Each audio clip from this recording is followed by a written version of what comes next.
अध्याय 5 धन के 5 नियम hindiaudiobook.com।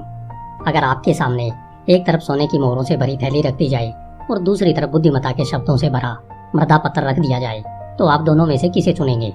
रेगिस्तानी झाड़ियों की आग की हिलती रोशनी में श्रोताओं के झुलसे चेहरों पर दिलचस्पी की चमक साफ नजर आ रही थी। 27 लोगों ने एक साथ कहा, सोने की मोहरों से भरी थैली। बूढ़ा काला बाब समझदारी से मुस्कुराया। उसने अपना हाथ उठाकर उन्हें चुप कराया और कहा, रात में आवारा कुत्तों के भौंकने की आवाज सुनो। वे इसलिए चिल्ला रहे हैं और रो रहे हैं क्योंकि वे भूख से व्याकुल है, परंतु अगर उन्हें खाना मिल जाए तो उसके बाद वे क्या करेंगे? वे लड़ने लगेंगे और घमंड से इतराते हुए चलने लगेंगे। वे आने वाले कल की तरफ ध्यान नहीं देंगे जो निश्चित रूप से आएगा ही। इंसान भी यही करते हैं। अगर उन्हें सोने और बुद्धिमानी में से किसी एक को चुनने के लिए कहा जाता है तो वे क्या करते हैं? वे बुद्धिमानी को नजरअंदाज कर देते हैं और सोने को बर्बाद कर देते हैं। आने वाले कल में वे दोबारा रोएंगे क्योंकि उनके पास अब सोना नहीं बचा है। सोना या धन उन लोगों को ही मिलता है जो इसके नियम जानते हैं और उसका पालन करते हैं। काला बाब ने अपने सफेद दुशाले को अपने दुबले पैरों पर लपेटा क्योंकि रात की ठंडी हवा बह रही थी। तुम लोगों ने इस लंबी यात्रा में वफादारी से मेरी सेवा की है। तुमने मेरे ऊँटों की अच्छी देखभाल की है। तुमने रेगिस्तान की गर्म रेत पर बिना शिकायत किए मेहनत की है। तुमने उन डकैतों का बहादुरी से मुकाबला किया है जो मेरा सामान लूटना चाहते थे। इसलिए मैं आज रात को तुम्हें धन के 5 नियमों की कहानी सुनाऊंगा। तुमने इस तरह की कहानी पहले कभी नहीं सुनी होगी। ध्यान से सुनो, मेरे शब्दों को बहुत ध्यान से सुनो, क्योंकि अगर तुम उनका मतलब समझ लोगे और उनका पालन करोगे तो भविष्य में तुम भी धनवान बन सकते हो। प्रभाव डालने के लिए वह थोड़ी देर रुका। ऊपर बेबीलोन के नीले आसमान में सितारे चमक रहे थे। उन लोगों के पीछे तंबू बंधे थे ताकि रेगिस्तान के संभावित तूफानों से रक्षा हो सके। तंबुओं के पास व्यापारिक सामान करीने से रखा था और जानवरों की खालों से ढका था। पास में ही ऊंटों का रेवड़ रेत में बैठा था। कुछ ऊंट संतुष्टि के साथ जुगाली कर रहे थे, बाकी खर्राटे ले रहे थे। आपने हमें बहुत सी अच्छी कहानियां सुनाई है काला बाब, सामान बांधने वाले प्रमुख व्यक्ति ने कहा। हम चाहते हैं कि कल जब आपके साथ हमारी सेवा खत्म हो तो उसके बाद आपके शब्दों का मार्गदर्शन हमारे साथ रहे। काला बाब ने कहा, मैंने तुम्हें अजीब और सुदूर देशों के अपने अनुभव सुनाए हैं, परंतु आज रात को मैं तुम्हें समझदार और अमीर अरकाद की बुद्धिमानी के बारे में बताता हूँ। सामान बांधने वाले प्रमुख व्यक्ति ने कहा, हमने उनके बारे में काफी सुना है क्योंकि वे बेबीलोन के सबसे अमीर आदमी थे। वे सबसे अमीर आदमी इसलिए बने क्योंकि वे धन के नियमों को जानते थे। धन के नियम उनके पहले किसी को भी इतनी अच्छी तरह से मालूम नहीं थे। आज की रात मैं तुम्हें बहुत समझदारी की बातें बताऊंगा जो उनके बेटे नोमेजिर ने कई साल पहले निनेवा में मुझे बताई थी। जब मैं छोटा था, मेरे मालिक और मैं नोमाजिर के महल में देर रात तक रुके थे। मैं सुंदर कालीनों के बड़े बंडल लाने में अपने मालिक की मदद कर रहा था। नोमाजिर ने हर कालीन की जांच की जब तक कि वह रंगों के चयन से पूरी तरह संतुष्ट नहीं हो गया। आखिरकार वह बहुत खुश हुआ और उसने हमें अपने पास बिठा लिया। उसने हमें बहुत दुर्लभ और खुशबूदार शराब पिलाई जिसे पीने के बाद मेरे पेट में गर्मी दौड़ गई क्योंकि मेरे पेट को इस तरह के पेय पदार्थ की आदत नहीं थी। फिर उसने हमें अपने पिता अरकाद की समझदारी की कई कहानियां सुनाई जो मैं तुम्हें सुनाने जा रहा हूँ। जैसी परंपरा है, बेबीलोन में दौलतमंद पिताओं के पुत्र हमेशा उनके साथ रहते हैं और उनके जायदाद विरासत में पाने की आशा करते हैं। अरकाद को यह परंपरा पसंद नहीं थी, इसलिए नोमाजिर के वयस्क होने पर अरकाद ने उससे कहा, बेटे, मेरी यह इच्छा है कि तुम मेरी जायदाद के वारिस बनो, परंतु पहले तुम्हें यह साबित करना होगा कि तुम समझदारी से इसे संभाल सकते हो। इसलिए मैं चाहता हूँ तुम दुनिया में बाहर निकलो और धन कमाने तथा लोगों के बीच सम्मान पाने की अपनी योग्यता को साबित करो। तुम्हें अच्छी तरह से शुरुआत करने के लिए मैं 2 चीजें देता हूँ जो मुझे नहीं मिली थी। जब मैंने दौलत इकट्ठा करनी शुरू की तब मैं बहुत गरीब था। सबसे पहले तो मैं तुम्हें सोने की मोहरों से भरी यह थैली देता हूँ। अगर तुम इसका समझदारी से उपयोग करोगे तो यह तुम्हारी भावी सफलता की नींव बन जाएगी। दूसरी बात, मैं तुम्हें यह मृदा पत्र देता हूँ जिस पर धन के 5 नियम लिखे हैं। अगर तुम इन नियमों के अनुसार चलोगे तो तुम्हें योग्यता और सुरक्षा जरूर मिलेगी। आज से 10 साल बाद तुम घर लौटकर अपने अनुभव बताना। अगर तुम खुद को योग्य साबित कर दोगे तो मैं तुम्हें अपनी जायदाद का वारिस बना दूंगा, वरना मैं यह जायदाद पुरोहितों को दान कर दूंगा ताकि वे मेरी आत्मा की शांति के लिए देवी देवताओं से प्रार्थना करें। इस तरह नोमाजिर जिंदगी में कुछ कर दिखाने के लिए चल पड़ा। उसने धन की थैली और मृदा पत्र को रेशमी कपड़ों में लपेट लिया। फिर वह घोड़े पर बैठकर अपने नौकरों के साथ यात्रा पर चल लिया। 10 साल गुजर गए और जैसा तय हुआ था, नोमाजिर अपने पिता के घर लौटा। उसके आने की खुशी में उसके पिता ने बेहतरीन दावत दी, जिसमें कई रिश्तेदारों और मित्रों को बुलाया गया था। जश्न खत्म होने के बाद नौमाजिर के माता पिता बड़े हाल के एक और सिंहासन जैसी कुर्सियों पर बैठे और नौमाजिर उनके सामने खड़े होकर अपने अनुभव सुनाने लगा, जैसा उसने अपने पिता से वायदा किया था। रात हो चुकी थी। कमरे में तेल के दीपकों का धुआं भरा था। रोशनी मध्यम थी। सफेद जैकेट पहने नौकर खजूर के लंबे पत्तों से हवा कर रहे थे। पूरे दृश्य में शाही गरिमा थी। नौमाजिर की पत्नी और उसके 2 छोटे पुत्र परिवार के मित्रों तथा रिश्तेदारों के साथ कालीनों पर बैठे थे। वे सभी नौमाजिर की बातें सुनने के लिए उत्सुक थे। नौमाजिर ने कहा, पिताजी, मैं आपकी बुद्धिमत्ता के सामने सिर झुकाता हूँ। 10 साल पहले जब मैं युवावस्था की दहलीज पर खड़ा था तो आपने मुझसे कहा था कि मैं बाहर निकलूं और मर्द बनकर दिखाऊं, बजाय इसके कि मैं आपकी दौलत विरासत में मिलने का इंतजार करता रहूं। आपने मुझे काफी धन दिया था। आपने मुझे काफी बुद्धिमत्ता भी दी थी। जहाँ तक धन का सवाल है, मैं यह स्वीकार करता हूँ कि मैं उसे ठीक से संभाल नहीं पाया। सच तो यह है कि मेरे अनुभवहीन हाथों से धन उसी तरह फिसल गया जिस तरह जंगली खरगोश पहला मौका मिलते ही उसे पकड़ने वाले बच्चे के हाथों से निकल भागता है। पिता ने मुस्कुराते हुए कहा, आगे बोलो बेटे, तुम्हारी कहानी बहुत दिलचस्प है। मैंने निनेवा जाने का फैसला किया क्योंकि उस शहर में तरक्की की संभावनाएं ज्यादा दिख रही थी। मुझे विश्वास था कि मुझे वहाँ बहुत से अवसर मिलेंगे। मैं एक कारवां में शामिल हो गया और उसमें मेरे बहुत से दोस्त बन गए। उनमें 2 मधुरवासी लोग भी थे जिनके पास एक बहुत सुंदर सफेद घोड़ा था जो हवा की गति से भागता था। यात्रा के दौरान उन्होंने मुझे विश्वास में लेकर बताया कि निनेवा में एक दौलतमंद आदमी है जिसके पास इतना तेज घोड़ा है कि वह कभी नहीं हारा है। उसके मालिक को यकीन है कि दुनिया का कोई भी घोड़ा उससे तेज नहीं भागता है। वे लोग अपनी रकम को दांव पर लगाने जा रहे हैं कि वह घोड़ा बेबीलोन के सारे घोड़ों से ज्यादा तेज भाग सकता है। मेरे मित्रों ने कहा कि उस घोड़े के सामने उनका घोड़ा तो एक कमजोर खच्चर है जिसे बहुत आसानी से हराया जा सकता है। उन्होंने मुझ पर कृपा दिखाते हुए मुझे भी उस दाव में हिस्सेदार बना लिया। मैं इस योजना पर मोहित था। हमारा घोड़ा बुरी और ज्यादातर तरह हार गया। मैंने अपना धन गंवा दिया। यह सुनकर अरकाद को हंसी आ गई। बाद में मुझे पता चला कि वह उन धोखेबाजों की चालाकी भरी योजना थी और वे लगातार कारवां में अपने शिकार की तलाश में यात्रा करते हैं। निनेवा का वह आदमी उनका पार्टनर था और वे लोग दांव पर लगाए गए पैसों को आपस में बांट लेते थे। इस चालबाजी ने मुझे सतर्क रहने का पहला सबक सिखाया। जल्दी ही मुझे एक और इतना ही कटु अनुभव होने वाला था। कारवां में एक और युवक मेरा मित्र बन गया था। उसके माता पिता दौलतमंद थे और वह भी मेरी ही तरह व्यवसाय के लिए निनेवा जा रहा था। हमारे पहुंचने के कुछ समय बाद ही उसने मुझे बताया कि एक व्यापारी की मृत्यु हो गई है, जिस वजह से उसकी दुकान में भरा पूरा सामान और उसकी दुकान का नाम बहुत कम कीमतों पर मिल रहा है। उसने कहा कि हम बराबरी के पार्टनर होंगे, परंतु पहले उसे बेबीलोन जाकर धन लाना होगा। उसने मुझे राजी कर लिया कि मैं अपने धन से उस दुकान को खरीद लूं और वह बाद में जाकर अपने हिस्से का धन ले आएगा। क्योंकि दुकान में बाद में भी धन की जरूरत पड़ना थी, इसलिए मैं इसके लिए तैयार हो गया। वह बेबीलोन जाने में टालमटोल करता रहा। काफी समय बीत गया। इस दौरान उसने यह साबित कर दिया कि उसमें खरीदने और खर्च करने की समझ नहीं थी। मैंने उसे आखिरकार बाहर निकाल दिया, परंतु तब तक व्यवसाय की हालत इतनी बिगड़ चुकी थी कि हमारे पास सिर्फ वही सामान बचा था जो बिक नहीं सकता था। अब हमारे पास बाकी सामान खरीदने के लिए धन भी नहीं बचा था। बचे हुए सामान को मैंने इजराइल के एक व्यक्ति को बहुत ही सस्ते दामों पर बेच दिया। पिताजी, जल्दी ही मेरे बुरे दिन शुरू हो गए। मैंने नौकरी की तलाश की जो मुझे नहीं मिली, क्योंकि मेरे पास कोई ऐसा ज्ञान या प्रशिक्षण नहीं था जिसके माध्यम से मैं कमा सकूं। मैंने अपने घोड़े बेच दिए, मैंने अपना गुलाम बेच दिया, मैंने अपने अतिरिक्त कपड़ों को भी बेच दिया ताकि मुझे भोजन और सोने की जगह मिल सके। परंतु हर दिन घोर गरीबी मेरे करीब आती जा रही थी। लेकिन उन दुख भरे दिनों में भी यह याद रहा कि आपको मुझ पर विश्वास था। आपने मुझे मर्द बनने के लिए भेजा था। मैं मर्द बनने के लिए संकल्पवान था। नौमाजिर की माँ ने दोनों हाथों से अपना चेहरा छुपा लिया और सुबकने लगी। उस समय मुझे आपका दिया वह मृदा पत्र याद आया जिस पर धन के 5 नियम लिखे थे। मैंने आपकी समझदारी के शब्दों को बहुत ध्यान से पढ़ा। उन्हें पढ़ने के बाद मुझे यह एहसास हो गया कि अगर मैंने इन समझदारी के शब्दों को पहले पढ़ लिया होता तो मेरा धन नहीं डूबता। मैंने हर नियम याद कर लिया और यह संकल्प किया कि जब सौभाग्य की देवी मुझ पर मेहरबान होगी तो मैं जवानी की अनुभवहीनता से नहीं बल्कि उम्र की बुद्धिमत्ता से अपनी दिशा तय करूंगा। आज रात जो लोग यहाँ पर बैठे हैं उनके लाभ के लिए मैं अपने पिता के महत्वपूर्ण नियमों को पढ़ना चाहूंगा जो उन्होंने मुझे 10 साल पहले दिए मृदा पत्र पर लिखे थे। धन के 5 नियम। पहला, धन उस आदमी के पास खुशी खुशी आता है और बढ़ती मात्रा में आता है जो अपनी आमदनी के कम से कम 10वें हिस्से का प्रयोग अपने तथा अपने परिवार के भविष्य के लिए जायदाद बनाने में करता है।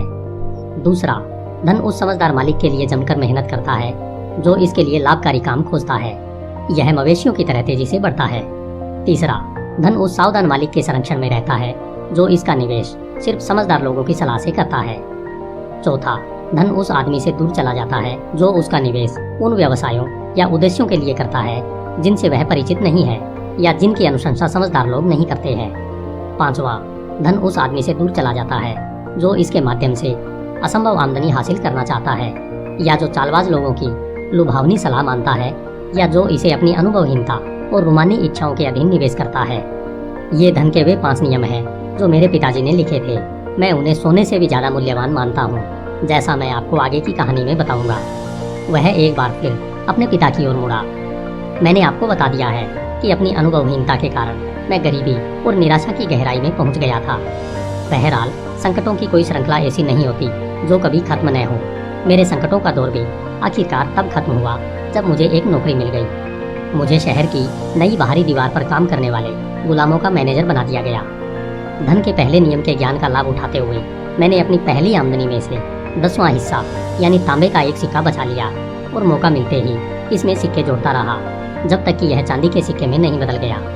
यह बहुत धीमा काम था क्योंकि इंसान को जिंदा रहने के लिए खर्च करना पड़ता है। मैंने बहुत किफायत से खर्च किया क्योंकि मैं यह संकल्प कर चुका था कि 10 साल बाद मैं आपको उतना धन लौटा दूंगा जितना आपने मुझे दिया था। गुलामों के मालिक से मेरी मित्रता हो गई। एक दिन उसने मुझसे कहा, तुम एक किफायती युवक हो जो अपनी कमाई को उड़ाते नहीं हो। क्या तुम्हारे पास ऐसा धन है जो काम में न आ रहा हो? मैंने जवाब दिया, हाँ, मेरी सबसे बड़ी इच्छा यही है कि मैं उतना धन कमा लूं जितना मेरे पिताजी ने मुझे दिया था, परंतु जिसे मैंने अपनी मूर्खता से गंवा दिया है। यह बहुत अच्छी महत्वाकांक्षा है, परंतु क्या तुम जानते हो कि तुमने जितना धन बचाया है वह तुम्हारे लिए मेहनत करके और ज्यादा धन कमा सकता है। इस मामले में मेरा अनुभव बुरा रहा है क्योंकि मेरे पिता का दिया धन मुझसे दूर चला गया है और मुझे डर है कि कहीं मेरी बचत का भी यही हाल न हो। उसने जवाब दिया, अगर तुम्हें मुझ पर भरोसा हो तो मैं तुम्हें धन के लाभकारी प्रबंधन के बारे में एक सबक सिखाना चाहूंगा। 1 साल में शहर की बाहरी दीवार पूरी बन जाएगी और प्रवेश द्वार पर लगाने के लिए कांसे के बड़े दरवाजों की जरूरत होगी ताकि शहर शत्रुओं से सुरक्षित रहे। इन दरवाजों को बनाने के लिए निनेवा में पर्याप्त धातु नहीं है और राजा ने इस बारे में सोचा ही नहीं है। मेरी योजना है कि हम लोग अपना धन इकट्ठा करके तांबे और टीन की खदानों तक कारवां भेजें जो बहुत दूर है। वहां से हम निनेवा के दरवाजों के लिए धातु मंगवाएंगे। जब राजा कहेगा बड़े दरवाजे लगाओ तो सिर्फ हमारे पास ही उतनी धातु होगी जिससे दरवाजे बन सकें। इसके बदले में राजा हमें ऊंचे दाम देगा और अगर हम यह मान भी लें कि राजा हमसे धातु नहीं खरीदेगा तो भी हमारे पास धातु तो रहेगी जिसे हम ऊंचे दामों पर बेच सकते हैं। नोमाजिर ने कहा। उसके प्रस्ताव में मुझे तीसरे नियम की झलक दिखाई दी। तीसरे नियम के अनुसार अपनी बचत का निवेश समझदार लोगों के मार्गदर्शन में करना चाहिए। ऐसा करने के बाद मैं निराश नहीं हुआ। हमारी योजना सफल हुई और उस सौदे की सफलता के बाद मेरा छोटा सा धन संग्रह विशाल संग्रह बन गया। बाद में इस समूह ने मुझे अन्य निवेशों में भी हिस्सेदार बना लिया। वे लोग धन के लाभकारी प्रबंधन में निपुण थे। कोई भी काम करने से पहले वे बहुत सावधानी से योजना बनाते थे। वे इस बात का ध्यान रखते थे कि उनके मूलधन पर जरा भी आंच न आए। वे ऐसे निवेशों में हाथ नहीं डालते थे जहां से उनका धन वापस न लौटे। घुड़दौड़ या दुकान में पार्टनरशिप जैसी मूर्खतापूर्ण चीजों पर जिसमें मैंने अपनी अनुभवहीनता के कारण हाथ डाला था, वे विचार भी नहीं करते थे। अगर मैंने उनके संपर्क में आने के बाद ये काम किए होते तो उन्होंने मुझे तत्काल इसके खतरे बता दिए होते। इन लोगों के संपर्क में आने से मैंने धन का सुरक्षित और लाभकारी निवेश करना सीख लिया। समय गुजरने के साथ मेरा खजाना बढ़ा और तेजी से बढ़ा। मैंने न सिर्फ अपना गंवाया हुआ धन दोबारा कमा लिया बल्कि मैंने उससे बहुत ज्यादा कमाया। पिताजी, मेरे दुर्भाग्यों, परेशानियों और सफलताओं के द्वारा मैंने बार बार धन के 5 नियमों की बुद्धिमत्ता को परखा है और वे हर इम्तिहान में खरे उतरे हैं। जिस व्यक्ति को धन के इन 5 नियमों का ज्ञान नहीं है उसके पास धन वैसे तो आता ही नहीं है और आता भी है तो जल्दी ही चला जाता है, परंतु जो इन 5 नियमों का पालन करता है उसके पास धन आता है और उसके वफादार सेवक की तरह काम करता है। नीमोजीर ने बोलना बंद कर दिया और कमरे के पीछे खड़े गुलाम को इशारा किया। गुलाम एक एक करके चमड़े के 3 भारी थैले लेकर आया।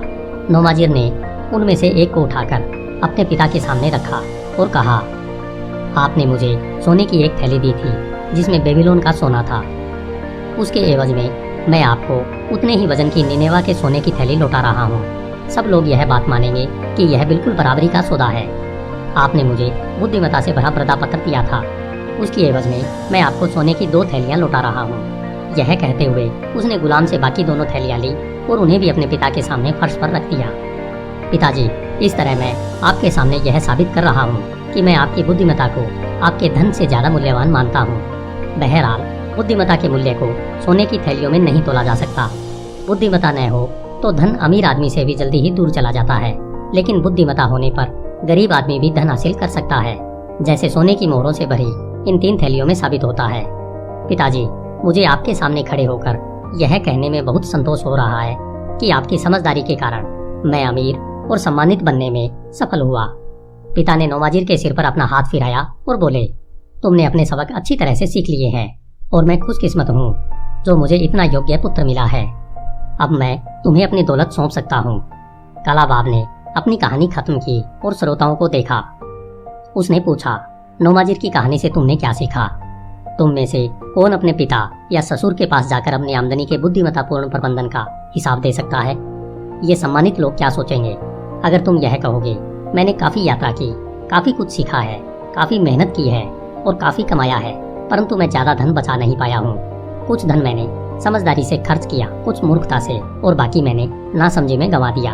क्या तुम अब भी सोचते हो कि यह किस्मत का खेल है कि कुछ लोगों के पास बहुत दौलत होती है जबकि बाकियों के पास बिल्कुल भी नहीं होती है? अगर तुम ऐसा सोचते हो तो तुम गलत सोचते हो। लोगों के पास दौलत तब आती है जब वे धन के इन 5 नियमों को जानते हैं और उनका पालन करते हैं। क्योंकि मैंने किशोरावस्था में ही ये 5 नियम सीख लिए थे और उनका पालन करने लगा था, इसलिए मैं संपन्न व्यापारी बन गया। मैंने अपनी दौलत जादू से इकट्ठी नहीं की है। जल्दी आने वाली दौलत जल्दी ही चली जाती है।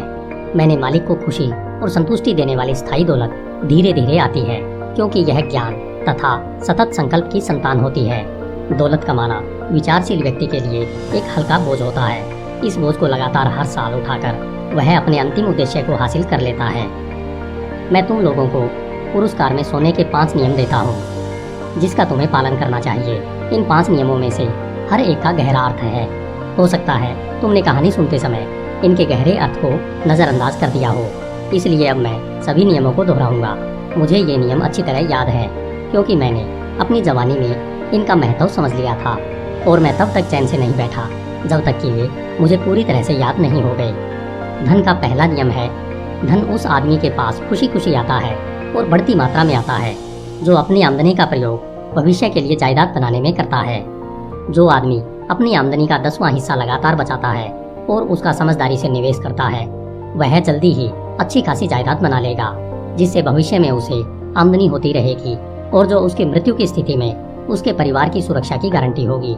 यह नियम कहता है कि धन हमेशा ऐसे आदमी के पास खुशी खुशी आता है। मैं अपने जीवन में इसका प्रमाण कई बार देख चुका हूँ। मैं जितना ज्यादा धन इकट्ठा करता हूँ, यह मेरे पास उतनी ही ज्यादा मात्रा में और ज्यादा तेजी से आता है। जो धन मैं बचाता हूँ वह और ज्यादा कमाई करता है, जिस तरह तुम्हारा भी करेगा।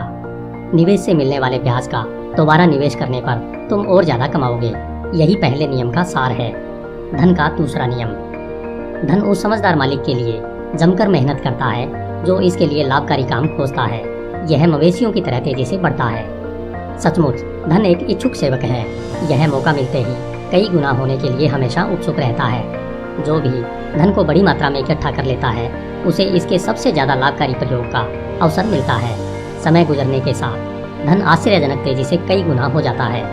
धन का तीसरा नियम, धन उस सावधान मालिक के संरक्षण में रहता है जो इसका निवेश सिर्फ समझदार लोगों की सलाह से करता है।